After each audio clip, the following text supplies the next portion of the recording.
Y dice así la palabra del Señor. Exhorto ante todos, le invito a que me acompañe. Exhorto ante todo a que se hagan rogativas, oraciones, peticiones y acciones de gracias por todos los hombres, por los reyes y por todos los que están en eminencia, para que vivamos quieta y reposadamente en toda piedad y honestidad, porque esto es bueno y agradable delante de Dios nuestro Salvador.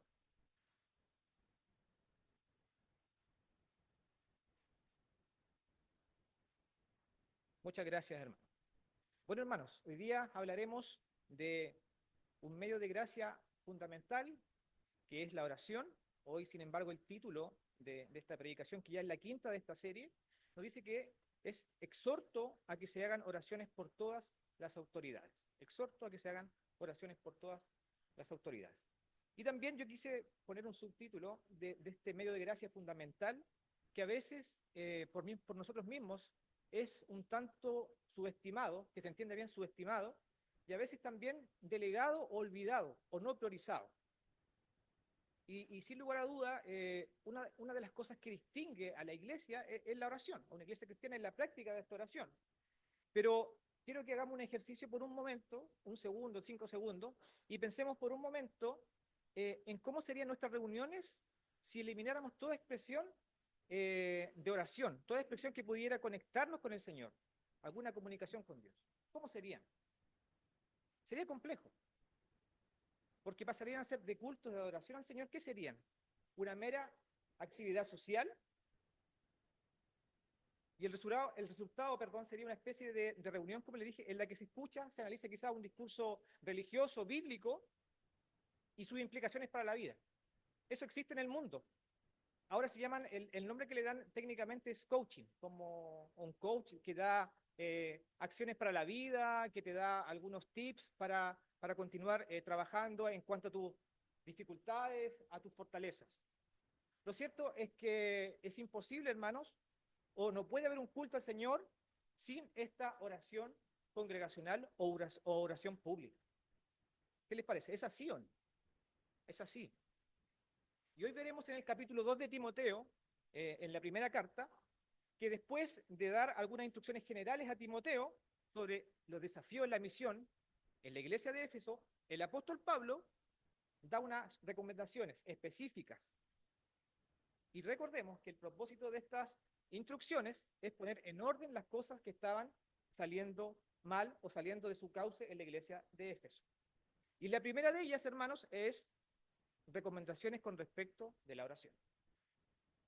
Entonces, hoy nos ocuparemos de lo que el apóstol consideró primario, que es la vida de oración pública en la iglesia.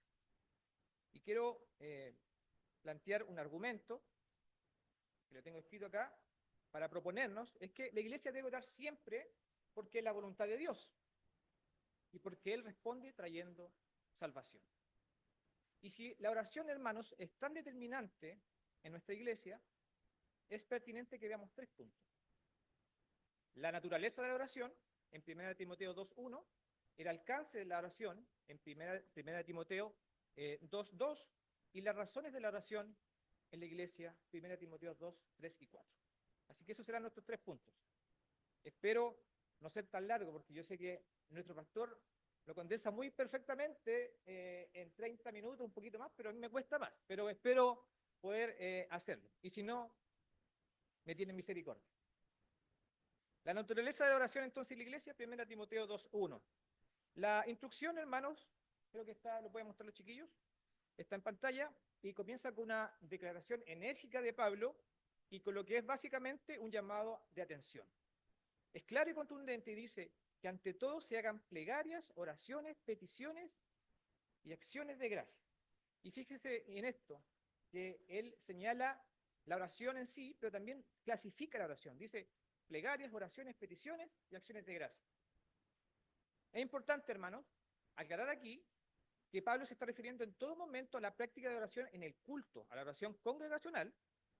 Si bien se asume que cada creyente debe orar previo al culto, debe tener un tiempo de oración personal con el Señor, pero aquí se nos muestra claramente que es un principio vital en el culto presbiteriano o en el culto cristiano. ¿Ya?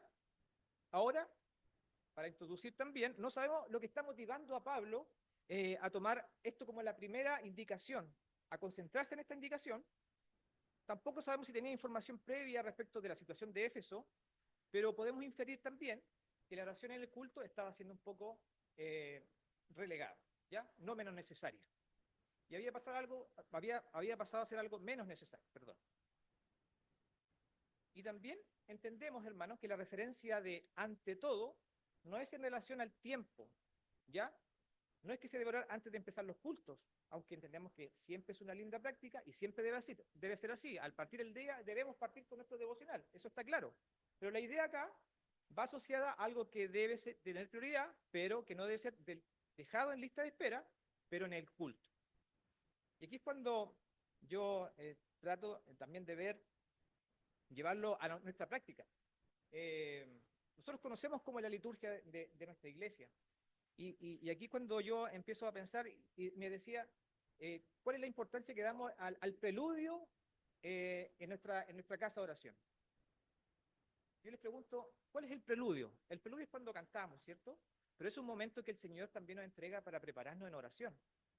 Y muchas veces eh, nos desordenamos, nos saludamos, metemos ruido, me incluyo, y no debe ser así. Yo creo que nuestra práctica debe cambiar y también es un llamado de atención para mí y para todos, de que cuando entramos a la iglesia y ya ha comenzado el culto, nos debemos preparar en oración. Y desde ahí el Señor nos invita a esta importancia que debe ser la oración en el culto, de principio a fin. Y como les decía anteriormente, Pablo en el primer versículo describe las distintas variaciones de oración que pueden haber durante un servicio público al Señor.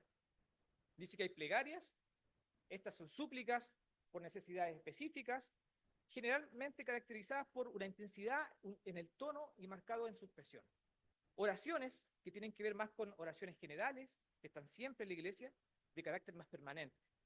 Peticiones, que aquí sugiere una intervención, una petición por algún motivo, actos de gratitud, perdón, en el sentido también de tomar cargas y presentarlas al Señor por medio de lo que hermanos soliciten. Acciones de gracia, como su nombre también lo indica, es agradecer o tiempos de gratitud, de expresiones verbales que reconocen la bondad del Señor para con sus hijos o para con su pueblo, en señal de respuesta. Como vemos, hermanos, en este punto, la oración en la iglesia debe ser variada y ferviente, pero más aún constante. Como les decía al principio, una iglesia, hermanos, una congregación no puede prescindir de los tiempos de oración porque si no serían meramente reuniones o cultos, pero de encuentros académicos o sociales, no serían cultos al Señor. Muchas veces, hermanos, podemos ver las reuniones de oraciones o las actividades de oración como espacios quizás un tanto aburridos, en las que no tenemos mayor participación o mucho que aportar, pero creo que eso obedece a un entendimiento pobre de lo que significa orar y el provecho que trae una iglesia local la práctica. Yo me quiero quedar aquí con una actividad que este año ha traído mucha bendición para la iglesia, que es el grupo de oración, el grupo de WhatsApp, donde creo que más allá de que podemos criticar a veces las redes sociales, que son para puro transmitir basura o pensamientos errados, mundanos, banales, creo que también nosotros como cristianos tenemos esas herramientas para usarlas fielmente a la Escritura. Y sin lugar a duda, este grupo de WhatsApp, donde la mayoría de la iglesia está consciente de lo que el hermano está sufriendo, de lo que el hermano está pasando, y también de la respuesta que el Señor ha dado para cada uno con nosotros. Así que la invitación es también a ser parte de este grupo, del cual ha sido de mucha bendición para cada uno de nosotros, donde el saber del hermano de cómo está, también es parte de lo que el Señor nos comanda. Es bueno también, hermanos, saber que los cultos de la iglesia no deben ser una improvisación. Dios dejó instrucciones específicas, incluso de cómo participar juntos en la oración. Las oraciones, hermanos, no tienen que ser una aglomeración de personas que están orando por distintas cosas. Más bien, debe ser por un espíritu que está en unidad. Las iglesias cristianas, hermanos, heredamos el modelo de oración de las sinagogas. ¿ah? Donde había un participante, un hombre escogido, del cual autorizado también en la reunión, era el que leía el texto de la escritura, más bien podía ser un salmo, y dirigía también en el tono y en el mensaje del texto la oración. Y el resto de la congregación, ¿qué es lo que hacía? Lo acompañaba y también tenía no la obligación, pero también del corazón recibía las afirmaciones con un amén, con un así sea, procurando también que este espíritu de unidad continúe en la oración. Y quiero citar también aquí un libro que leí hace un tiempo, que se llama Vida en Comunidad. No sé si lo conocen. ¿Pastor? Sí, sí, es que me cuesta decir Dietrich Bonhoeffer, no sé cómo es, pero no le pego a eso. Pero dice así, en el acto religioso comunitario, la oración debe ser la oración de todos y no la del responsable que la pronuncia. A este se le encomienda orar por la comunidad, por ello es preciso que comparta la vida diaria de la comunidad, que conozca sus aflicciones y necesidades, su alegría, gratitud, sus ruegos y sus esperanzas. Claramente, hermanos, no sería un buen ejercicio tener a personas en una misma reunión orando por diferentes cosas, unos dando gracias, otros con plegarias y otros con intercesiones. Sería raro, sería un desorden. Entonces los momentos de oración deben estar marcadas por un espíritu de orden y de unidad, principalmente de unidad en relación a la congregación. Y uno de estos ejemplos de oración congregacional está en el libro de Hechos 4, 24, 31, que dice, unánimes alzaron la voz a Dios y dijeron, oh Señor, tú eres el que hiciste el cielo, la tierra, el mar y todos los que en ellos hay. Después oraron y el Señor también respondió, tembló y todos fueron llenos del Espíritu Santo. Hechos 4, 24, 31. Unánimes alzaron la voz a Dios y dijeron. Ahora, hermanos, veamos el alcance de la oración, es decir, por quiénes deben ser estos ruegos. Primera de Timoteo 2, 2. No sé cuál es mi agua, pastor. ¿Este? No tomo agua, ya.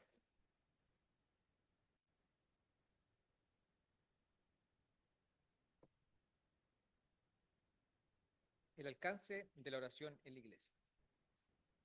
Por los reyes y por todos los que están en eminencia, para que vivamos quieta y reposadamente en toda piedad y honestidad. Al final, hermanos, del verso 1, Pablo deja claro y establece una categoría grande de personas por quien debemos orar. Dice todos los hombres. Pero luego especifica qué debe incluirse principalmente, que son los reyes y todos los que están en autoridad, e inmediatamente el propósito viene y dice, para que podamos vivir una vida tranquila y sosegada, con toda piedad y dignidad. Entonces, primero habla de modo general y luego él especifica por quién deben ser estas plegarias y estas oraciones. Uno de los principales problemas pudiese ser que los falsos maestros en ese tiempo estaban trayendo a Éfeso una especie de élite, un número reducido de personas por quien se debe orar. Algo similar a lo que solían hacer los fariseos en los tiempos de Jesús, al sugerir que el prójimo al que había que amar eran solo aquellos que pertenecían a la nación judía. Sin embargo, hermano, el texto es claro y dice que las oraciones deben ser por todos los hombres, tanto judíos como gentiles, por los enemigos y por los que los perseguían. En los días de Pablo, hermanos, era muy difícil que las personas pudieran tener un vínculo con los gobernantes, porque lamentablemente ellos eran los que los perseguían, eran sus perseguidores, los que los mataban. Pero Pablo dice que la razón por la que se debía orar por ellos era para que estos no impidieran que ellos pudieran ejercer su vida de fe con dignidad y piedad. Muchas veces nos encontramos con este mandato y no sabemos cómo trabajarlo. No sabemos cómo pedir, especialmente si el que gobierna es aquel que me ataca o el que gobierna en la vida secular no es de mi lado político o de mi inclinación política o fue por el que no votamos. Pero el llamado, hermano, siempre es a que los gobiernos y las autoridades que están bajo el control del Señor son puestos por el Señor. y que estos deban permitir el avance de la obra y vivir la fe del Señor sin estorbo. Ese debe ser nuestro motivo de oración. Orar por ellos. Esta oración, hermanos, por nuestras autoridades, puede ser que esto implique que estos gobernantes se conviertan o simplemente sean sacados de esta posición, que sean quitados o sean avergonzados. Es como hace una semana, hace unos días, ya podemos ver las palomas de los candidatos. Claro, ustedes saben, yo no conozco pueden haber miles de candidatos, pero nuestra obligación es ya comenzar a orar por estas personas, para que el Señor, en su voluntad, en su autoridad, también permita a los que sean elegidos y los que no sean sacados. Ese es nuestro mandato, esa es nuestra obligación. Y este pasaje, hermanos, también revela algo muy importante acerca de nuestra relación con las autoridades y con nuestros enemigos en general, digámoslo así. Que esta oración por estas autoridades va a reducir las posibilidades que deseamos tomar venganza con nuestra propia mano o de obrar de maneras que el Evangelio sea avergonzado. Les repito, orar por nuestras autoridades va a reducir las posibilidades de que nosotros podamos tomar con nuestras manos venganza o de obrar de maneras que el Evangelio sea avergonzado. Amén. Usted, hermano, puede aplicar este principio también en su vida. Si está en una relación difícil con alguien, este principio también. Todos tenemos dificultades. Todos tenemos a veces diferencias de opinión. Todos tenemos quizás un jefe con el que nos llevamos bien. Todos tenemos también un familiar que quizás nos dificulta mantenernos en comunicación. Comienza a orar por esta persona y pídale al Señor que Él restablezca, que esta persona no sea un tropiezo para la fe, para su fe, que el Señor trate con ella, trate con usted y que le ayude a ser fiel a la palabra del Señor y a vivir quieta y reposadamente. Esto, hermanos, no era una idea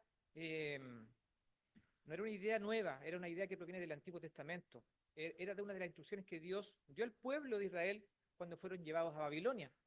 Jeremías 29:7 dice: y busquen el bienestar de la ciudad a donde los he desterrado, y rueguen al Señor por ella, porque en su bienestar tendrán bienestar.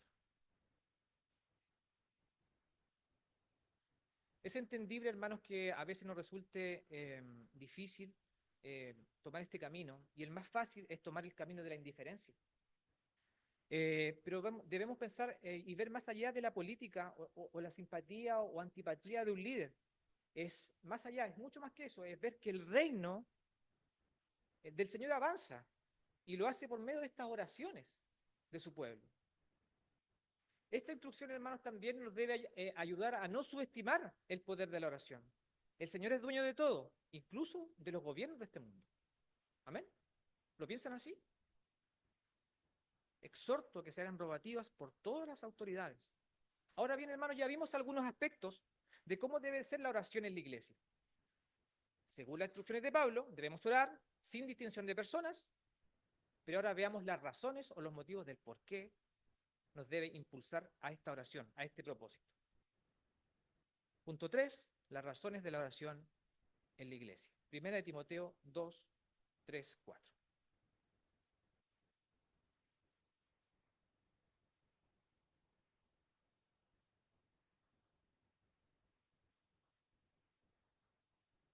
Las oraciones, hermanos, deben ser permanentes y diversas en la iglesia, por varios motivos, pero aquí veremos dos, que Pablo especifica de manera muy clara.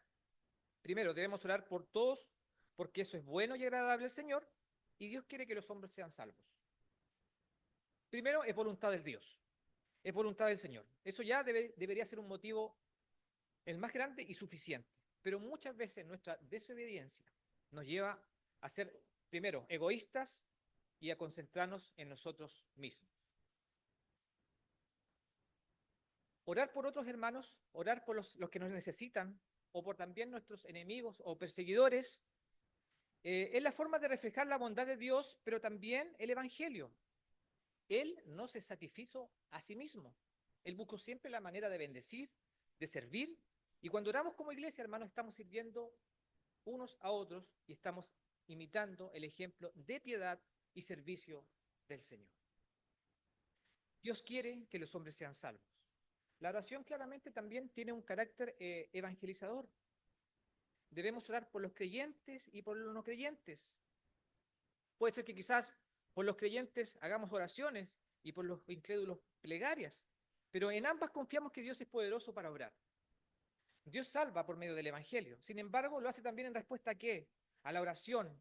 Él no solo quiere traer salvación a cierto grupo, a un marcado grupo.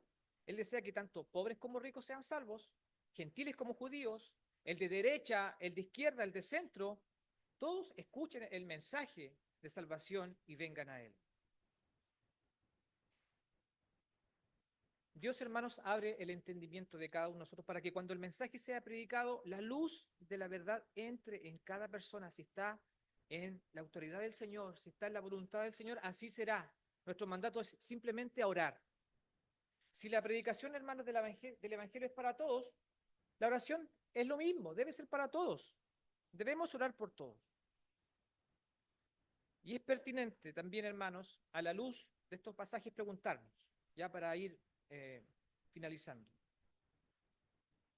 ¿Cuándo fue la última vez que usted oró por alguna autoridad, por algún gobernante? Es difícil orar por un gobernante.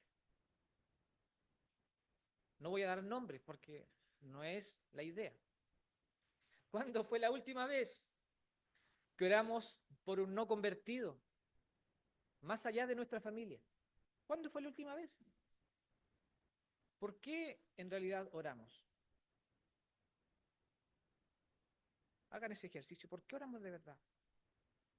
Yo creo que cada uno tiene una respuesta, pero a veces nuestra oración siempre queda relegada a nuestro círculo, a nuestro núcleo. Oramos por nuestra familia, por el hermano que sabemos, pero nunca expandimos los límites de la oración. Y eso es una falta. Nuestras oraciones, hermanos, por otro lado, pueden estar revelando acerca de cómo vemos el alcance de la obra de Cristo. Si Cristo ha sido suficiente para salvarme a mí, para salvarlo a usted, también puede salvar a otros, también puede salvar a las autoridades. Y quiero, hermanos, antes de terminar, reflexionar en un hito histórico.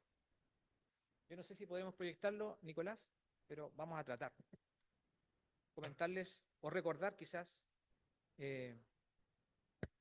un pequeño evento histórico en Europa, aproximadamente en el año 1940. No sé si lo recuerdan qué pasó.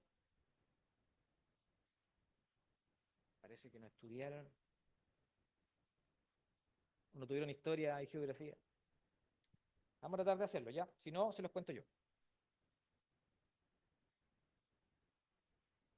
Se publica.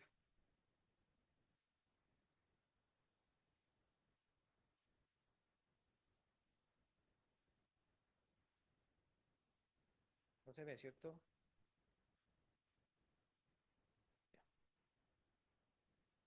Ahora va.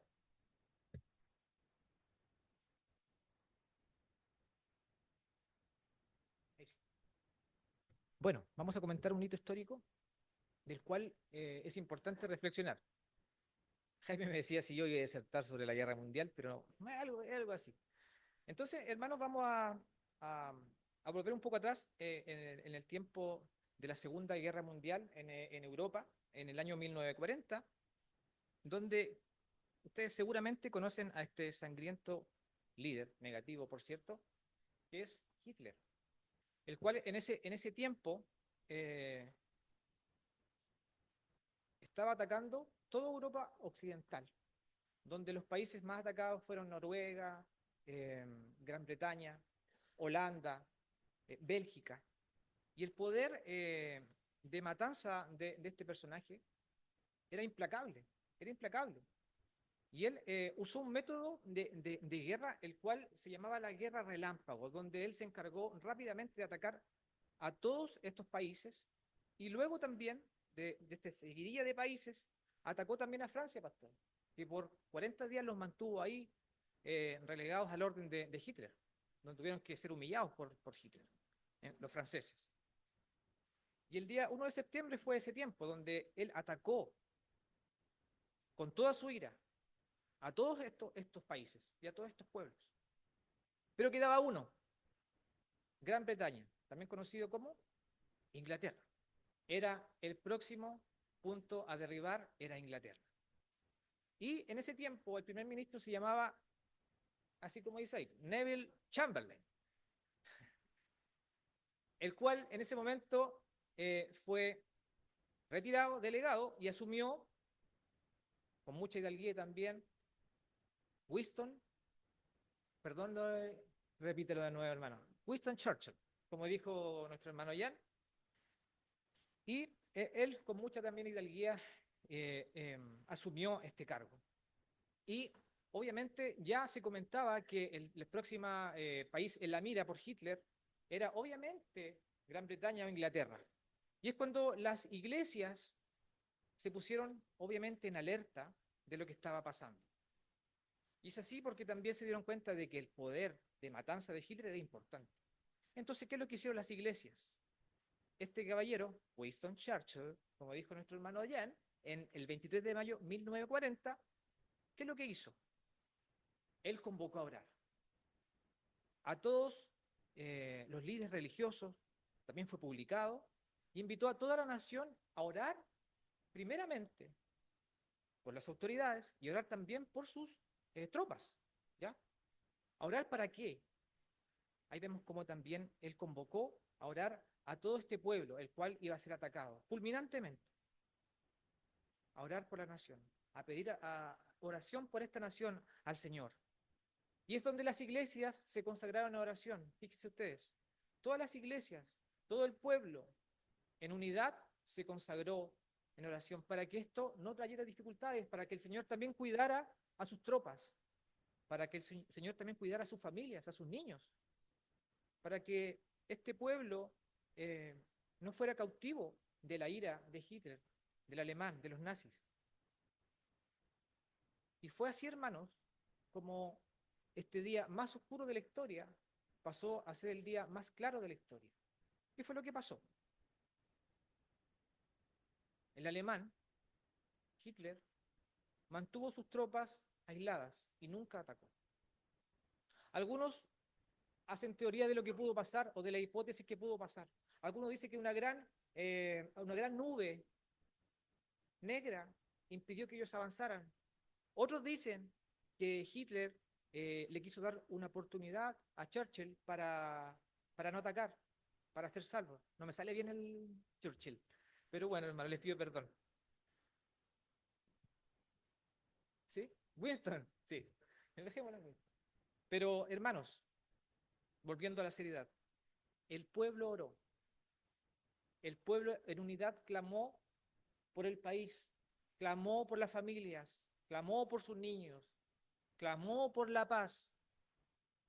Y el día 24, 25 y 26, Hitler se mantuvo sin movimiento, sin atacar. Entendemos que a veces las respuestas del Señor son incalculables y no podemos entenderlas. Y creo que esto obedece a lo que les señalo. La oración mostró su poder.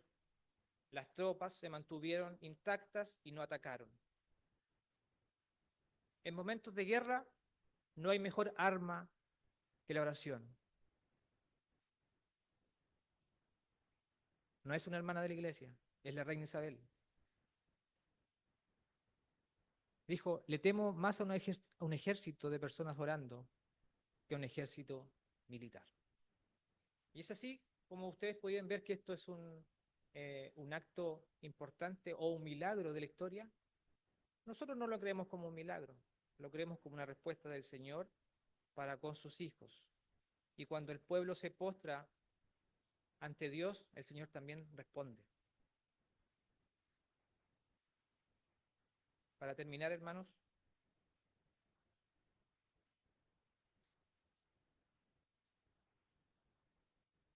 no tengamos en poco el poder de la oración congregacional. Mucho de lo que está pasando ahora en nuestra vida es reflejo de la bendición del Señor, pero también nuestra falta de oración y las cosas que pueden suceder o puedan suceder son factor también de nuestra negligencia en la oración, de no clamar al Señor, entendiendo que hay un Dios soberano. Queridos hermanos, querida iglesia, no dejemos de orar por nuestras autoridades seculares y eclesiásticas. No dejemos de orar para que el Señor siga añadiendo a los que han de ser salvos, para que en esta ciudad en la que el Señor nos bendijo y nos puso, sea llena del Evangelio. No dejemos de orar por eso, es relevante e importante, hermano, no dejemos de orar por nuestras autoridades. Sabemos que la situación no es fácil en nuestro país y en los países vecinos ni en el mundo. No dejemos de orar por nuestras autoridades seculares y también eclesiásticas. No lo veamos como un cumplimiento de un hábito religioso, sino más bien el Señor no nos pediría orar si no estuviera dispuesto a responder. Cuando la iglesia ora, Dios responde. Que el Señor nos bendiga, hermanos, y los invito